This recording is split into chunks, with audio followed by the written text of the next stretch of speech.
આજરોજ રાજકોટ જિલ્લા ભાજપની કાર્યાલય ખાતે ગુજરાત પ્રદેશની સૂચના અનુસાર આજે સેન્સ પ્રક્રિયાની શરૂઆત કરવામાં આવી છે।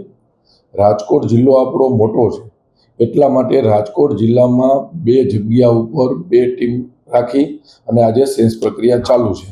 રાજકોટ કાર્યાલય ખાતે 10 રાજકોટ લોકસભાની અંદર આવતા જસદણ, રાજકોટ તાલુકો, લોધિકા, પડધરી અને કોટડા આની સેન્સ પ્રક્રિયા કાર્યાલય ખાતે કરવામાં આવી છે।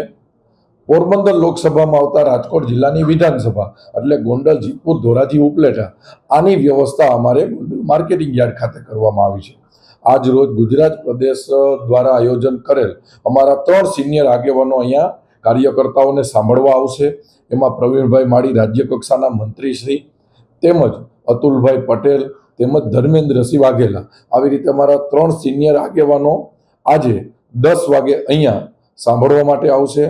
રાજકોટ જિલ્લાના તમામ કાર્યકર્તાઓ પોતાની લાગણી અને માંગણી અમારા સિનિયર આગેવાનો પાસે પોતાની લાગણીઓ રજૂઆત કરશે અને આવી જ રીતે આખી સેન્સ પ્રક્રિયા અહીંયા પૂર્ણ થશે। પાર્ટી કેવા ઉમેદવારની અપેક્ષા રાખે છે? કેવા ઉમેદવાર છે? આમ તો ભારતીય જનતા પાર્ટી કાયમ માટે બૂથના કાર્યકર્તાઓને ચૂંટણી લડાવતી હોય છે।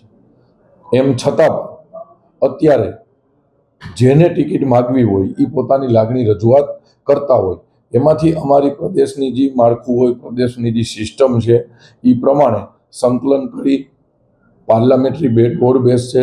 એની અંદર સક્ષમ ઉમેદવાર હોય અને સેવાભાવી ઉમેદવાર હોય એને ભારતીય જનતા પાર્ટી ટિકિટ આપશે।